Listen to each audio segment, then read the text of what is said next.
Good evening सभी लोगों को। जल्दी जल्दी से आ जाइए। सभी लोग कैसे हैं जल्दी से बताइए। आज फिर से स्टार्ट कर दिए हम लोग नया टॉपिक जो मानव जनन का है और आगे पढ़ेंगे। सभी लोग जल्दी से आ जाइए। सभी को गुड इवनिंग। जल्दी जल्दी आइए भैया, बहुत देर से आप लोग इंतजार कर रहे थे और क्लास स्टार्ट हो चुकी है, इसलिए क्लास को शेयर कर देंगे और लाइक करेंगे। जल्दी से आ जाएंगे। ओके चलिए क्लास स्टार्ट करते हैं। ठीक है बेटा, जल्दी जल्दी सभी लोग आ जाइए। किसी को भूख लगी है, किसी क्या लगी है, सब लोग बतिया रहे हो। किसको भूख लगी भाई, किसको? बहुत देरी से आप लोग कह रहे हैं भूख लग गई है, जा रहे हैं खाना बनाने। हाँ जाओ, अच्छा भैया बना लो खाना वाना और खा लो। ठीक है चलिए, गुड इवनिंग बेटा। हाँ okay, Abhishek Kumar good evening.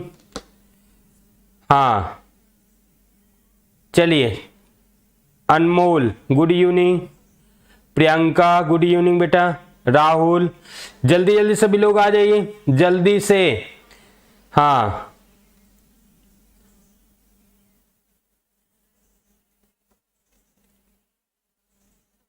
हाँ हाँ, तुम्हारा क्वेश्चन जो भी है बता दो बेटा जल्दी से जल्दी से। चलिए जल्दी से आ जाओ। ओके जल्दी जल्दी आओ बेटा। हाँ गुड इवनिंग। हाँ हाँ सोनी, तुम्हारा क्वेश्चन है बेटा, ठीक है बताना भी। ओके चलिए स्टार्ट करते हैं आज के क्लास अपने। आज का टॉपिक क्या है? अंतरोपण और प्रत्यारोपण यानी इम्प्लांटेशन और प्लेसेंटा। ठीक है ना। इम्प्लांटेशन क्या होता है, ठीक है, इम्प्लांटेशन कैसे होता है, कब होता है, किस अवस्था में होता है, ये सारी बात हम लोग जानने वाले हैं आज के इस वीडियो में। और कल जो होगा वो लास्ट होगा। ठीक है ना, लास्ट मतलब कल इस चैप्टर का लास्ट होगा। और आप लोग जल्दी से बताइए कमेंट करके क्या एनसीईआरटी का, ठीक है, सीमेन का काम बेटा होता है। सीमेन का काम ये होता है कि स्पर्म को न्यूट्रिशन देना, प्रोटेक्शन देना और स्पर्म को आगे मोटिवेट करना, आगे उसको जाने का काम करना। ठीक है ना। स्पर्म में जो सीमेन होता है, सीमेन में स्पर्म होता है, उसको वो प्रोटेक्ट करता है जिससे वो ओवम तक जा सके। ठीक है ना, ये बात आप समझ लीजिए। हाँ चलिए आगे बढ़ते हैं, आगे बढ़े। हाँ ठीक है चलिए, अब देखिए बेटा, सबसे पहले एक एक टॉपिक पे बात करते हैं। और एक बात बता दीजिए, एनसीईआरटी क्वेश्चन आप लोग सॉल्व कर लेंगे, अगर नहीं सॉल्व हो पाएगा तो बता दीजिए। ठीक है, पूरा एनसीईआरटी का एक एक क्वेश्चन सॉल्व करा देंगे, क्योंकि कल लास्ट है, फिर इसके बाद जो है चैप्टर खत्म हो जाएगा, तो फिर इसके बाद कहां से आ पाएंगे, दूसरे चैप्टर में हम लोग पहुंच जाएंगे। जल्दी से कमेंट करके बता दीजिए, करवाना हमको है कि आप लोग कर लेंगे।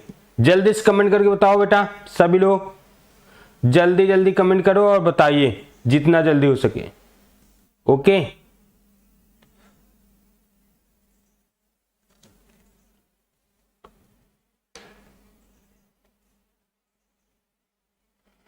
ठीक है।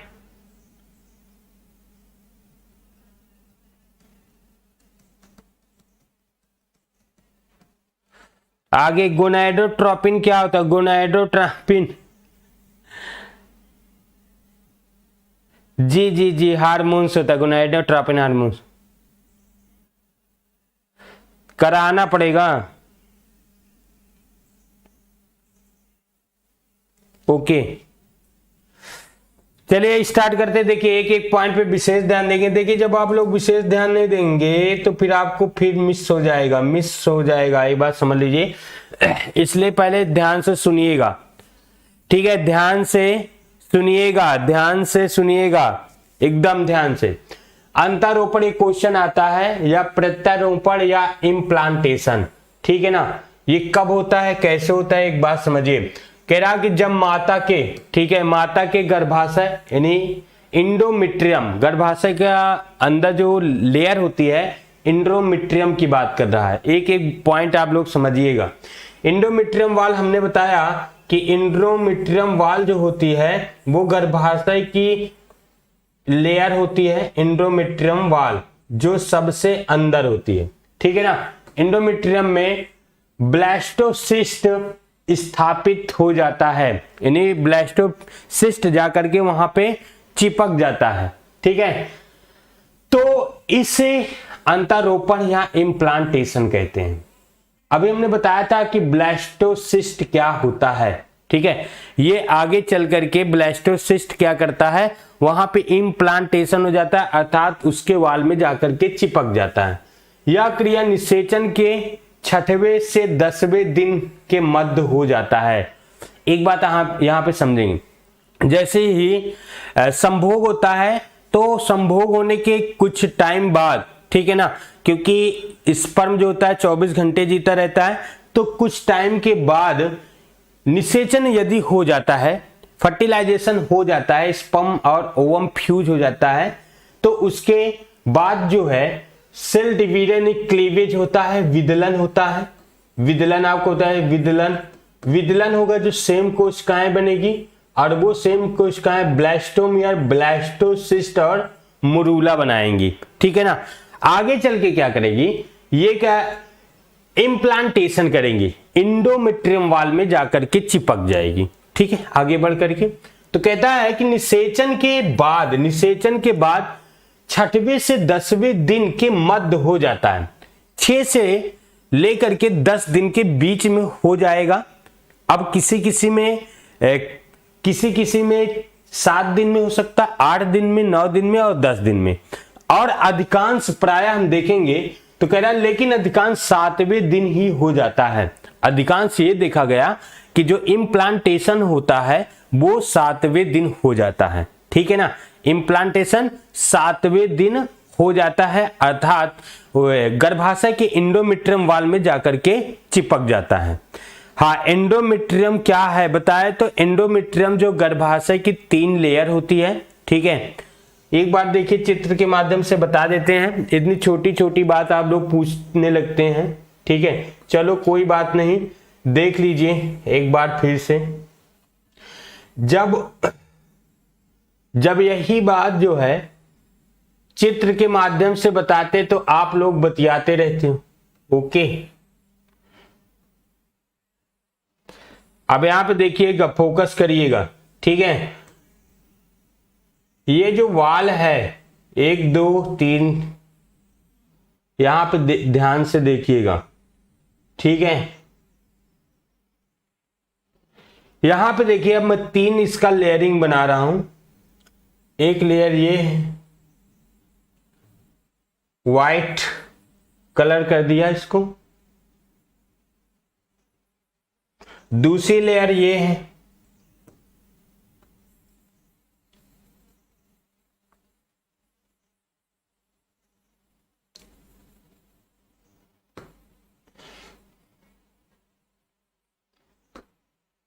और तीसरी लेयर ये।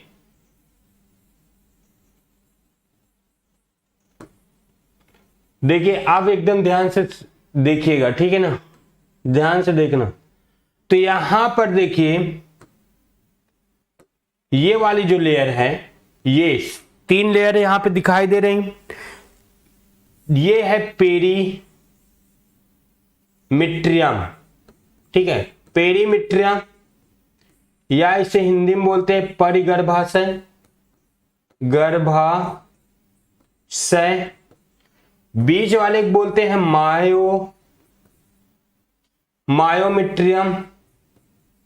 मायोमेट्रियम, इसे कहते हैं पेशी स्तर गर्भाशय, और ये जो रेड वाला है इसे कहते हैं इंडोमेट्रियम, ठीक है। हाँ, इंडोमेट्रियम का काम बता रहे हैं बेटा। ये तीसरा जो है वो है इंडोमेट्रियम, ठीक है ना, इंडोमेट्रियम, जिसे हम लोग कहते हैं अंतः गर्भाशय, ठीक है। इंडोमेट्रियम का जो काम होता है ये होता है एमसी, जो मेंस्ट्रुअल साइकिल चलती है या माहवारी जो चलती है, ठीक है, माहवारी जो चलती है इसमें ये कार्य करता है, ठीक है। एक एमसी में कार्य करता है, दूसरा इम्प्लांटेशन में काम करता है, यानी प्रत्यारोपण में काम करता है, ठीक है। प्रत्यारोपण इम्प्लांटेशन में काम करता है।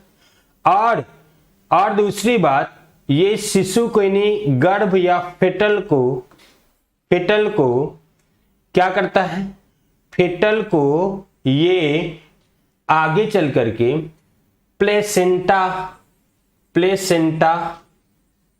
से जोड़ता है, ठीक है ना। बहुत सारे कार्य हैं, ओके। हाँ बिंदु सिंह जल्दी से बताओ बेटा, और साहिल, सोनी जल्दी बताओ बेटा, समझ में आया ना। कार्ड एंडोमेट्रियम का कार्ड पूछ रहे थे आप लोग। अब कहते कैसे कैसे करता है, हाँ मायोमेट्रियम का कार्ड। हाँ साहिल बता रहे मायोमेट्रियम का कार्ड बेटा, मायोमेट्रियम का कार्ड जब बच्चे का जन्म होता है, यानी प्रसव के समय होता है। प्रसव के समय बच्चे को पुश करने में मोमेंट ऐसे, ये इसमें पेशी होता है, सबसे मोटा होता है, ये सबसे मोटी दीवार होती है गर्भाशय की, और बच्चे को जन्म देने में हेल्प करता है, ठीक है। अर्थात इसमें तरंगे होती है, हार्मोन्स के कारण तरंगे उत्पन्न होती है जिससे बच्चे को पुश करता है। हाँ नेट की क्लास कल आएगी बेटा, कल, ओके। जल्दी से बताओ सभी लोग, जल्दी से बताओ, आगे चले, आप लोग कंफ्यूजन दूर हो गया, जल्दी बोलो बेटा, जल्दी से बोलो ना भैया, काहे शर्मा रहे हो। जी सर, हाँ जो पूछना है दिल खोल के पूछा करो, कोई बात नहीं ना, ठीक है। शर्माया कम करिए, पढ़ाई लिखाई में शर्माया नहीं जाता। अब आगे चलते हैं, हाँ ओके, जो पूछना होगा बता देना, उससे पे बता देंगे। तो यहाँ पे आगे बढ़ते हैं, कह रहा है यहाँ पे देखिए, जो एंडोमेट्रियम होता है ब्लास्टोसिस्ट स्थापित हो जाता है उसके अंदर, और कहता है ये क्रिया निषेचन के 6वें से लेकर 10वें दिन के मध्य होता है, 6 से लेकर 10 दिन के मध्य में हो जाता है, और अधिकांश 7वें दिन हो जाता है दोस्त, ठीक है ना, 7वें दिन हो जाता है। देखिए इससे पहले एक अगर जो है किसी के साथ जैसे कि असुरक्षित यौन संबंध हो जाते हैं, ठीक है, तो यदि कोई क्या कहता है, भ्रूण को किल कर देता है, मार देता है, एम्ब्रियो भ्रूण हत्या नाम सुने होंगे, ठीक है। तो भ्रूण हत्या में एक और दवा आती है जो 72 घंटों के लिए होती है, और हमने बताया था कि 72 घंटों तक, ठीक है, 72 घंटों तक ये स्थापित नहीं होता है, ठीक है। तो उसे प्यार से किल किया जा सकता है, अर्थात उसको डैमेज किया जा सकता है, ठीक है। लेकिन भ्रूण हत्या कानूनी अपराध है, एक बात और बता दें, ऐसा कोई करने के लिए ना डॉक्टर सलाह देता है, ना हम सलाह देते हैं, ना कोई समाज सलाह देता है, ठीक है। असुरक्षित की बात मैंने बताया, तो असुरक्षित में जैसे कि सरकार भ्रूण हत्या पे भी कानून बनाई है, ठीक है, भ्रूण हत्या पे भी कानून बनाई है कि किसका भ्रूण हत्या कराया जा सकता है। वो बलात्कार के केस में होता है या तो सिंड्रोम के केस में होता है।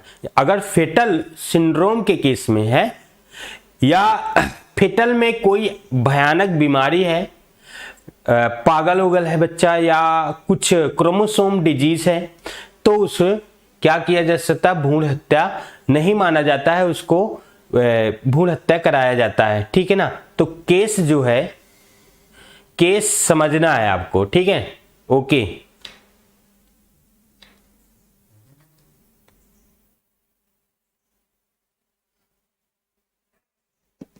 परिवार नियोजन अगला चैप्टर भैया, यहाँ पे सब नियोजन ना कर लो, ठीक है, यहाँ पे हाँ फैमिली प्लानिंग ना करो, ठीक है, यहाँ पे ना प्लानिंग बनाओ, नियोजन, ठीक है। आगे चैप्टर है उसी में नियोजन करना। यहाँ पे देखिए कह रहा है कि अधिकांश 7वें दिन हो जाता है। फिर देखिए प्रत्यारोपण यानी इम्प्लांटेशन में पहले गर्भाशय के जब इम्प्लांटेशन होता है तो पहले पहले एंडोमेट्रियम एपिथेलियम, ठीक है, ये बात आप समझिए, क्योंकि आप लोग एक एक छोटी छोटी बातों के लेकर के चले आते हैं। सुनिए यहां पे कह रहा है कि एंडोमेट्रियम एपिथेलियम, अभी तक एंडोमेट्रियम हम लोग जाने, अब एपिथेलियम लिख गया, ठीक है। एपिथेलियम का मतलब ये होता है बेटा कि जैसे ये हमारे सबसे आउटर लेयर जो होती है एपिथेलियम होती है, तो अगर हम अपना कुछ भी अंग निकालें, लंग्स निकालें या हम लोग स्टोमच निकालें, तो उसके बाहरी लेयर जो होती है वो एपिथेलियम लेयर होती है, ठीक है। एपिथेलियम लेयर हुई है, तो ये एपिथेलियम, देखिए डिस्टर्ब ना करिए भैया, ठीक है। अब तुम यहां शादी ब्याह लेकर के चले आए हो, क्यों? कोई लड़की उड़की देखे हो क्या बालक?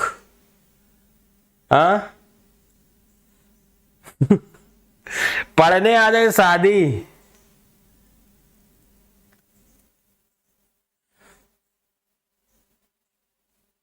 चलिए आगे आगे पढ़ते हैं, ठीक है। शादी उदी करना हो तो लड़की उड़की देखना, ठीक है। चलिए आगे बढ़ते हैं। तो यहां पे देखिए कह रहा है एंडोमेट्रियम एपिथेलियम। एंडोमेट्रियम एपिथेलियम का मतलब ये होता है बेटा कि जो यहां पे डायग्राम आप लोग देख लीजिए तुरंत एक बार, और यहां पे जो एंडोमेट्रियम है ये एक लेयर है, तो इसके सबसे बाहरी लेयर को हम लोग एंडोमेट्रियम एपिथेलियम कहते हैं। ये एपिथेलियम लेयर है। हम किसी भी अंग को निकाल करके, जैसे ये मेरा हाथ देखो, ठीक, चारों तरफ इसका एपिथेलियम लेयर है, लेकिन अगर इसके कट करके इस लेयर को निकालेंगे तो एपिथेलियम नहीं कहलाएगी। अगर मेरे खोखला अंग है, जैसे देखिए ब्लड वेसल्स होती है, खोखला अंग है, तो इसके आउटर भाग भी एपिथेलियम होगा और इधर भी भाग वाला एपिथेलियम होगा, ये वाला भाग नहीं होगा बीच में। बात आप समझिएगा। अब यहां पे देखिए कह रहा है कि प्रत्यारोपण में पहले गर्भाशय के एंडोमेट्रियम एपिथेलियम की लेयर से लटक जाता है, ऐसे जाकर के वहां पे लटक जाता है। तो लटका दो भैया यहां पे, ये देखो, ठीक है। यहां पे जैसे आ गया, यहां पे ये आकर के ऐसे लटक जाता है, ठीक है। ये अब आगे बढ़, भ्रूण के पास गर्भाशय की भित्ति कोशिका अधिक पारगम्य होती है। भ्रूण के पास जैसे वो लटकता है, जिस भाग से लटकता है वहां पे कोशिकाएं अधिक पारगम्य हो जाती है, ठीक है। परनिएबल मतलब पारगम्य हो जाती है, ठीक है। अब अधिक पारगम्य हो जाती है और गर्भाशय की भित्ति से संपर्क स्थापित कर लेती है। गर्भाशय की जो वाल है उससे संपर्क स्थापित कर लेती है। संपर्क स्थापित का मतलब यहां पे जब पारगम्य लिखा है तो बताया गया कि यहां पे जो विलेय है और विलायक के अणु, जब किसी भी मेम्ब्रेन से विलेय और विलायक के अणु आर पार हो जाते हैं तो हम उसे पारगम्य बोलते हैं। एकदम सिंपल बात है। तो संपर्क साधने का मतलब क्या है कि जैसे ही उसके साथ लटक गई और पारगम्य उस स्थान पे होता है तो उससे संपर्क कर ली, यानी जो भी विलेय है विलायक उसका आदान प्रदान करने लगती है, ठीक है। पारगम्य मतलब बता दिए साहिल, ठीक है। ओके आगे बढ़ते हैं। अब यहां पे देखिए फिर कहता है कि ट्रोफोब्लास्ट हमने बताया था कि जो भ्रूण होता है यहां पे सबसे उसके ऊपरी लेयर, ऐसे एम्ब्रियो को देखेंगे डायग्राम में तो ऐसे इसके ऊपरी लेयर ऐसे ये भ्रूण होता, ये होता है ट्रोफोब्लास्ट, ठीक। और इसके अंदर जो ऐसे ऐसे ऐसे एक संरचना होती है उसे कहते हैं inner cell mass. Inner cell mass के नाम से जानते हैं। यहां पे आप लोग देखिएगा, हाँ बता दिए बेटा, बिंदु सिंह बता तो दिए। अच्छा नीचे भी लिख दिए कि जी सर। 8 बजे बेटा बॉय, 8 बजे आएगी नीट की क्लास कल, ठीक है। हाँ तो आगे बढ़े, एक एक पॉइंट आप लोग समझिएगा। अब यहां पे देखिएगा तो कह रहा है कि जो ट्रोफोब्लास्ट है कि कोशिकाएं लाइटिक, यहां पे साइटिक लिखा है, यहां पे लाइटिक कर दीजिए, लाइटिक एंजाइम छोड़ देती है। एकदम सिंपल बात है, एकदम सिंपल बात। हाँ अभी तक हमने ये कहा कि एम्ब्रियो यानी जो ब्लास्टोसिस्ट है वो जाकर के इंप्लांटेशन हो जाती है, यानी जाकर के उसके गर्भाशय की एंडोमेट्रियम वाल जो एपिथेलियम होती है उसमें चिपक जाती है और वो पारगम होती है। पारगम का मतलब उसमें विलेय और विलायक के अणु का आदान प्रदान होने लगता है। अब कहता है कि उसी समय जो ट्रोफोब्लास्ट की कोशिकाएं हैं ये ऊपर वाली, ये बेटा क्या करती, लाइटिक एंजाइम। एक बात समझ लीजिए, लाइटिक एंजाइम होता है या लाइसो एंजाइम जो होता है वो तोड़ फाड़ का काम करता है, ठीक है ना। लाइटिक एंजाइम और लाइसो एंजाइम तोड़ फोड़ वाला एंजाइम होता है, अर्थात वो किसी अणु को क्या करेगा, तोड़ेगा, अणुओं को वो तोड़ने का काम करेगा। तो कह रहा है लाइटिक एंजाइम अब छोड़ती है कौन, जो इंप्लांटेशन हुआ। इंप्लांटेशन कौन हुआ था, ब्लास्टोसिस्ट, और उसके ऊपरी जो लेयर होता है उसे हम लोग ट्रोफोब्लास्ट कहते हैं, वो छोड़ देती है। तो इंडोमेट्रियम की कोशिकाएं गल जाती हैं, तभी जो है इंडोमेट्रियम की वाल गल जाती है, अर्थात उसमें छेद हो जाते हैं, ऐसा समझ लीजिए, गलने लगती है। नीट की क्लास कल बेटा 8 बजे आएगी, एक तब बोले तो जी।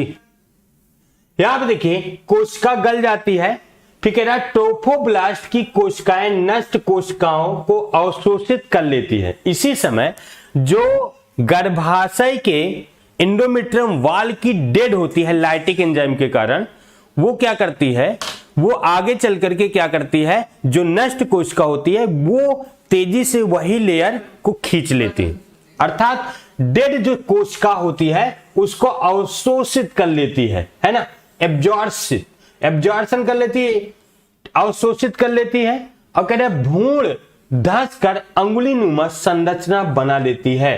अब ये क्या कहता है, भ्रूण जो होता है उसी के अंदर धंस जाता है और उंगली नुमा फिंगर लाइक स्ट्रक्चर बना लेता है, तभी उसी भाग को हम लोग रसांकुर या विलाय कहते हैं। जो अंगुली नुमा संरचना होती है उसे हम लोग बेटा रसांकुर कहते हैं। क्या कहते हैं, रसांकुर। यहां पर रसांकुर एक शब्द और भी देखे होंगे 11th में, रसांकुर जो छोटी आंतों में पाया जाता है, जो अवशोषण का काम करता है। जो हम लोग खाना खाते हैं, खाना का मतलब ये नहीं कि खाना पूरा अवशोषित कर ले, खाना का मतलब उसमें जो न्यूट्रिएंट पदार्थ है, विटामिन, कार्बोहाइड्रेट जो भी है उसको वो अवशोषित करती है। तो यहां भी देखिए अवशोषण का ही काम करता है। फिंगर लाइक स्ट्रक्चर जो होती है वो रसांकुर होते हैं, और यहां भी वो क्या करती है, अवशोषण का काम करती है, नष्ट कोशिकाओं का अवशोषण, या उसके साथ साथ भोजन का अवशोषण करती है।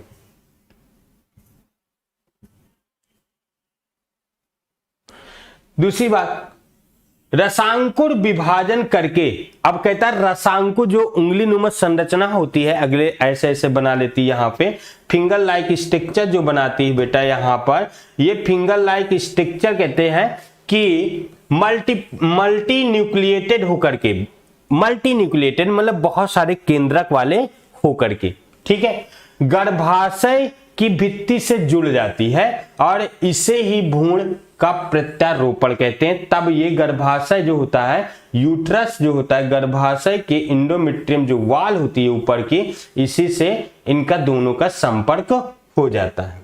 आगे यहां पे देखिए साफ साफ दिखा है, ठीक है, ये भ्रूण है ये, ठीक है, इसमें 3 लेयर है जो बाद में अंग बनाती है। इंडोडर्म, मेसोडर्म और एक्टोडर्म के नाम से जानते हैं, ठीक है। चलिए आगे चलते हैं। फिर इस प्रकार गर्भाशय से पोषक पदार्थ अवशोषित करके इस प्रकार किससे, गर्भाशय से, माता के, ठीक है, इस प्रकार माता के गर्भाशय से कौन, भ्रूण जो है, भ्रूण भ्रूण क्या भैया, भ्रूण जो है, एम्ब्रियो जो है, क्या करता है, पोषक पदार्थों का क्या करता है, अवशोषण करता है और भ्रूण को प्रदान करता है। बाद में प्लेसेंटा का निर्माण यही कर लेता है। एक बात समझिए, एक बात आपको समझना है कि जो माता होती है उसी से एक सेल ही होता है, ठीक है, एक सेल से माता के सारे न्यूट्रिशन को लेकर के वो बढ़ता बढ़ता बढ़ता एक शिशु बना लेता है, ठीक है ना। इस बात को हमेशा आप याद रखेंगे। ठीक है ना कि नोट विशेष होता है, प्रत्यारोपण में एस्ट्रोजन और प्रोजेस्टेरॉन, दो हार्मोन्स, एस्ट्रोजन और प्रोजेस्टेरॉन हार्मोन्स कार्य करता है। कौन सा हार्मोन्स कार्य करता है प्रत्यारोपण में, इम्प्लांटेशन में? तो दो हार्मोन्स का नाम एस्ट्रोजन और प्रोजेस्टेरॉन मैंने यहां पे बताया। ये बात आपको याद रखना है या लिख लेना है, ठीक है ना। अब यहां पे देखिए नोट नंबर दूसरा, एस्ट्रोजन हार्मोन्स ग्रैफिन पुटिका और एड्रिनल कॉर्टेक्स के व अपरा द्वारा स्रावित होता है, ठीक है। एस्ट्रोजन हार्मोन्स कहां कहां स्रावित होता है, ग्रैफिन पुटिका, ग्रैफिन फॉलिकल और एड्रिनल ग्लैंड या एड्रिनल कॉर्टेक्स अपरा यानी प्लेसेंटा द्वारा स्रावित होता है, जो गर्भाशय के एंडोमेट्रियम एपिथेलियम की आकार को बढ़ाने का काम करता है, जिससे भ्रूण का प्रत्यारोपण हो सके, ठीक है। नोट नंबर नेक्स्ट, प्रोजेस्टेरॉन वहां पे जी होना चाहिए, प्रोजेस्टेरॉन हार्मोन्स कार्पस ल्यूटियम द्वारा स्रावित होता है।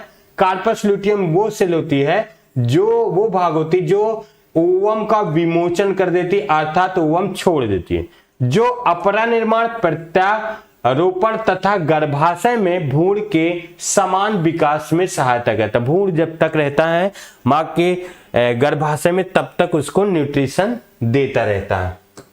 आगे अब देखिए ग्लैस्टूला, अगला नंबर है ग्लैस्टूला, ठीक है। क्या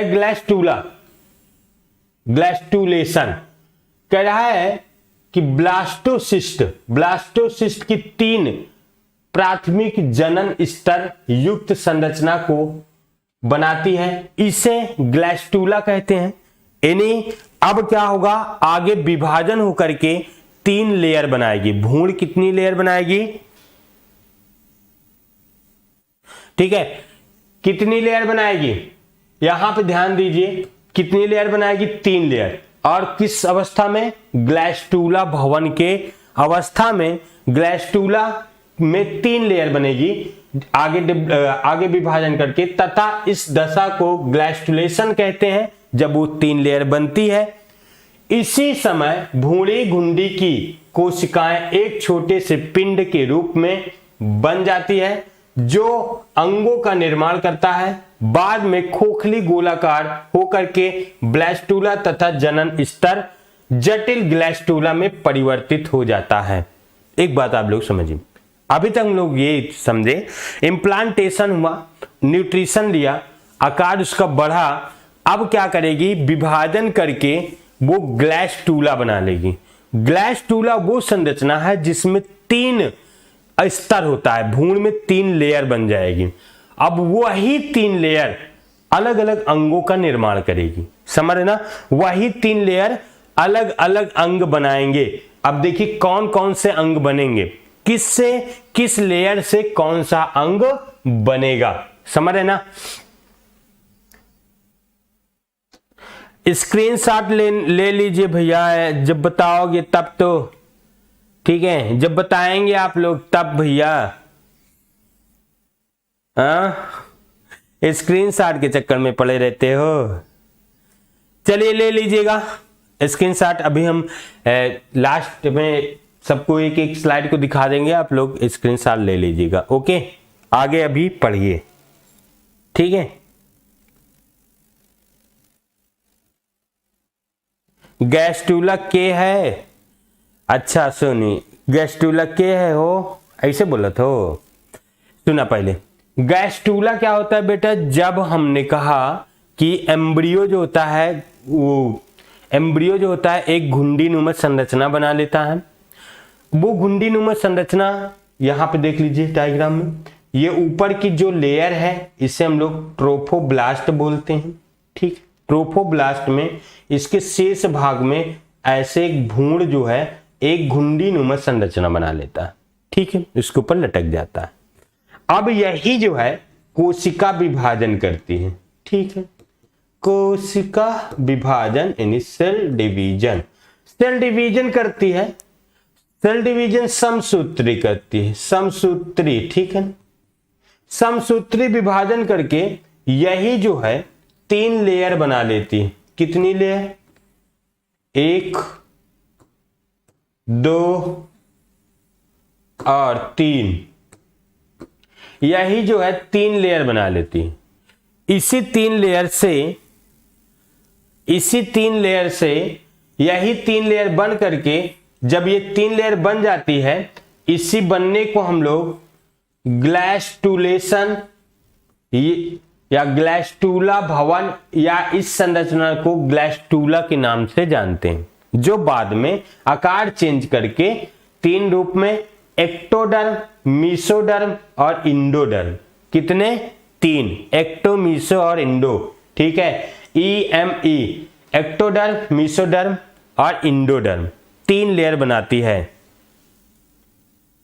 हाँ, गैस्ट्रूला का काम होता है आगे चल करके अलग अलग अंगों का निर्माण करना। ठीक है, आगे चल करके अलग अलग अंगों का निर्माण करना।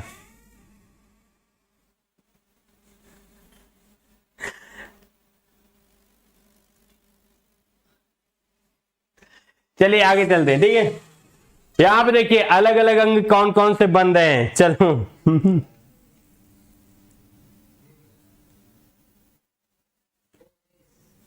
हाँ हाँ ठीक है, एक एक करके आप स्क्रीनशॉट ले लीजिएगा बेटा। कोई यहां देखिए, यह तीनों स्तर भविष्य में, आने वाले भविष्य में भ्रूण के साथ अंग तंत्र बनाते, बहुत सारे अंग बनाते। जैसे देखो एक्टोडर्म, एक्टोडर्म से क्या बनता है?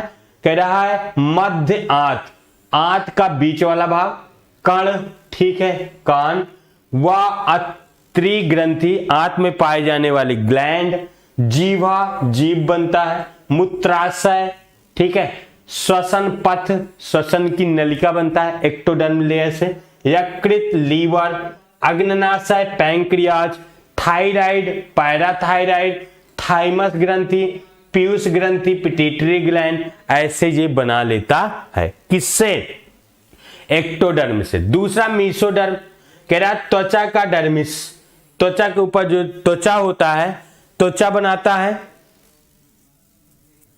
ठीक है, सभी का काम क्या होता है? ये मूत्राशय काम का, जीवा का क्या काम होता है? श्वसन पथ का क्या काम होता है? यकृत का क्या काम होता है?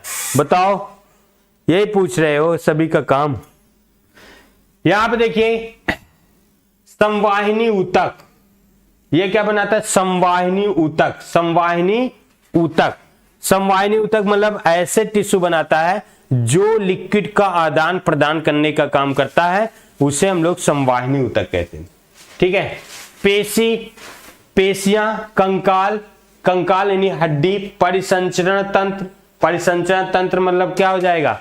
इसमें परिसंचरण तंत्र में हम लोग देखेंगे कि इसमें परिसंचरण तंत्र में क्या क्या आता है? ब्लड, हृदय, ठीक है, और रक्त वाहिनियां। हृदय दिल जी का कहा तू, रक्त वाहिनियां और रक्त, लसिका तंत्र, मूत्राशय और शेष उत्सर्जी तंत्र, प्रजनन तंत्र, ये सब बनाता है मीसोडर्म। जब कभी भी आप किसी अंग के बारे में पढ़ेंगे, जैसे कहते हैं हृदय क्या होता है, हृदय मतलब दिल, ये क्या होता है, तो बताएगा हृदय जो है एक मसाल अंग होता है जो भ्रूण के मीसोडर्म से उत्पन्न होता है। ऐसे लिखा रहता है, लिखा रहता है कि नहीं लिखा रहता है? आज आज इसलिए नहीं आए थे बेटा, बारिश बहुत तेजी से हो रही थी और मैं भीग गया था, तबीयत भी कुछ सही नहीं थी, इसलिए नहीं आया था। ठीक है, हाँ।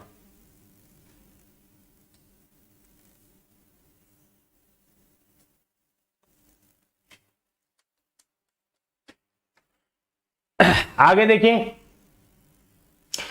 तो यहां पे देखिए हम लोग कह रहे हैं ये ऐसे, जब कभी आप कंकाल के बारे में पढ़ेंगे, हड्डी के बारे में, तो हड्डी के बारे में जब बताएगा ना तो सीधा सीधा ही बतिया लिखेगा कि कंकाल क्या है, और ये भूण के मीसोडर्म से उत्पन्न होता है।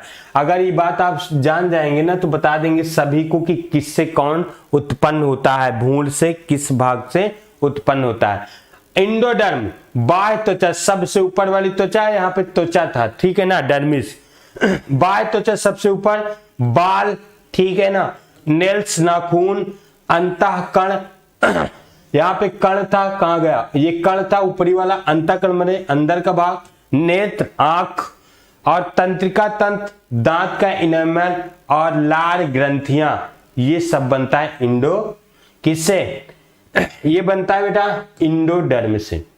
यहां पे ध्यान दीजिएगा, कह रहा है इनर मास सेल माइक्रोमियर्स, जो इसके बीच वाला भाग है, ये जिसे हम लोग कहते हैं इनर सेल मास, ठीक है। ट्रोफोब्लास्ट ऊपर वाला है, के सिर पर उभार बनाती है, ये ट्रोफोब्लास्ट है ऊपर वाला, ठीक है, ये वाली संरचना ट्रोफोब्लास्ट है, इसके सिर पर देखो उभार मारती, जिसे भूरी घुंडी कहते हैं। तब इसे हम लोग कहते हैं इनर मास सेल को भूरी घुंडी के नाम से जानते हैं। यही भूरी घुंडी का विकास करती है, यही आगे चल के एम्ब्रियो यानी भ्रूण बनाती है।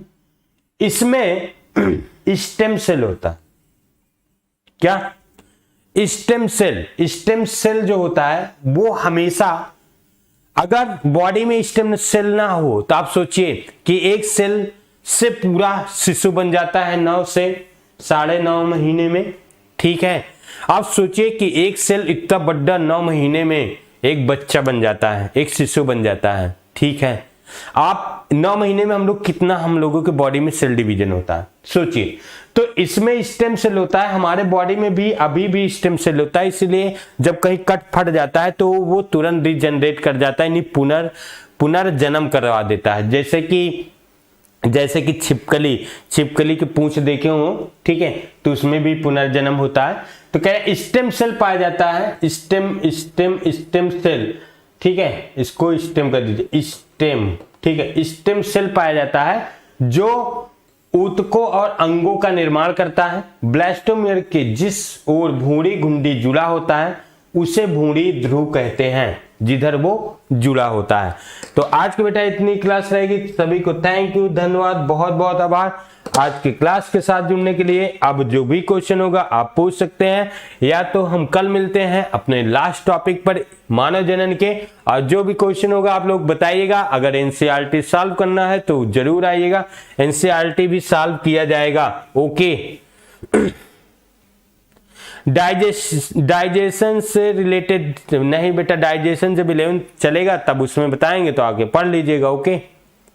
हाँ ठीक है, तो बताइए कल सभी लोग आएंगे और NCERT A to Z question solve करेंगे। जल्दी से आप लोग आ जाइएगा समय से, और क्योंकि समय से आ जाएंगे तभी पूरा हो पाएगा, क्योंकि क्वेश्चन भी कराना है, प्लस इसके आगे जो है कल पढ़ाना भी है, प्रसव, ठीक है, दुग्ध श्रावण और प्लेसेंटा, तो सभी बात हम लोग करेंगे। हाँ, तुम्हारा स्क्रीनशॉट, वेरी गुड बेटा, रुक जाओ, स्क्रीनशॉट ले लो, जल्दी से स्क्रीनशॉट ले लो, तुम बार बार बोल रहे थे स्क्रीनशॉट।